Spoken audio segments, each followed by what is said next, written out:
Hey, Matt, I know you were in the Gladiator thing. Was that a pre-WWE and afterwards or just afterwards? Good question.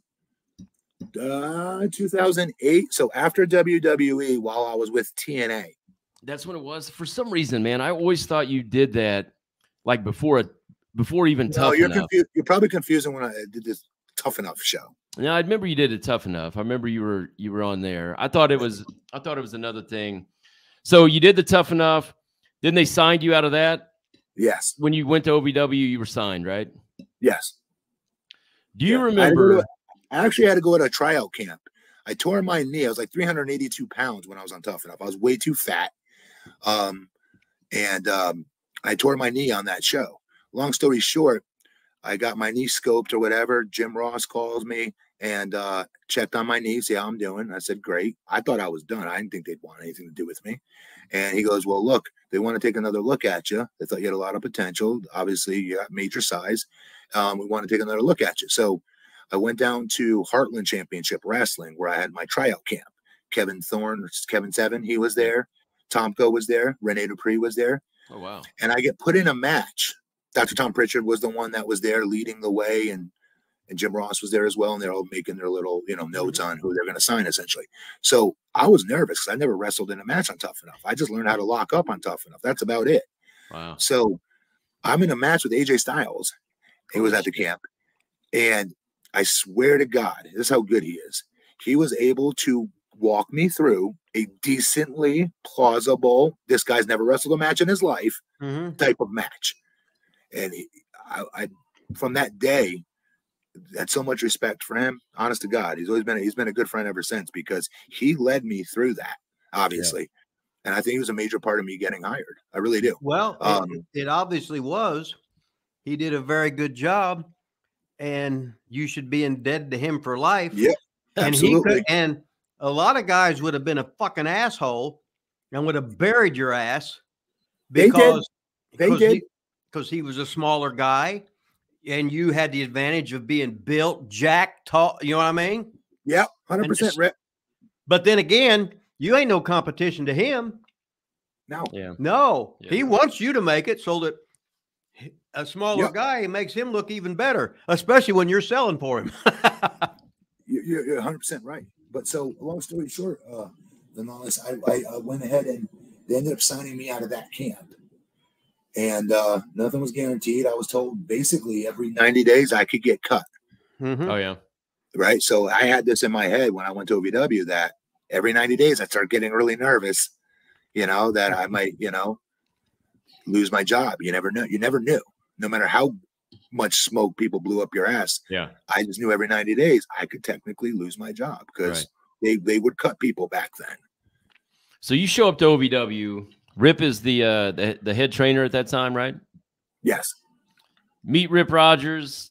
You remember the first interaction? Give us your first impression, if you remember, of the Hustler Rip Rogers. Nothing, just that he was obviously a former professional wrestler that everybody knew. And that I remember him being a bodybuilder. Rene Dupree also lived in the same place I lived, the Suburban Lodge, when I first moved there. And Rene was living in there too. Yeah. And so Rene gave me the skinny on the way over to the arena about Rip. So I had all these, preconceived notions of what's he going to look, what's he going to look like, that kind of stuff. And, but as far as meeting him, no, I just thought he was always very cool, funny as hell.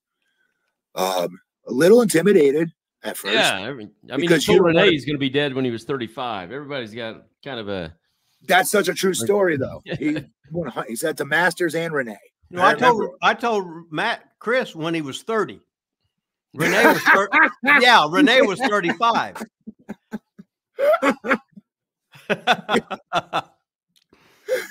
It's so, you know what I mean? It was like I was super I didn't want to be that guy in the ring that's get the fuck out. Yeah. But once it happens and you get over it, yeah, then you're good, right? Then it's who cares. Yep. Do you remember your very first, and I'm not talking TV match. No. I'm not even talking practice match, house show match, whatever match, your very first OVW match, because I think I know your first match. I always thought if practice match, it was Rob Conway. Yeah, not practice. I'm talking at a show. Was I even allowed to wrestle at a show yet? I mean, eventually you had to have a first match at a show. Didn't I do like stupid tug of wars and shit like that? Like 3-on-1? And I thought I did that. Well, you might have, but I don't think it was your first match, unless I remember wrong. Mark, I think your very first match, I think I was in it because it was my first match. I think it was you. I think it was Conway. And God, now I can't remember. You, Conway, and maybe Jindrak, somebody against me, Damaja, Danny Holly, and Travis Tomko Bain, whatever his name was there. It was a 6-man, and you gave me this choke slam at the Ramada Inn with that low ceiling in Indianapolis for the finish. I remember that. And I think that was your first official OVW match. It was you, Conway, and God, who would the other babyface have been? I can't.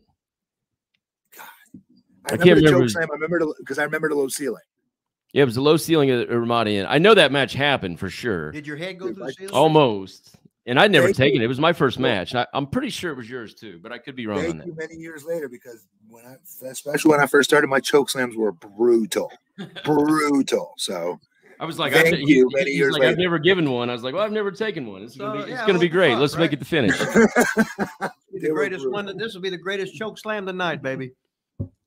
Yeah, mine were brutal. No, I thought that was awesome.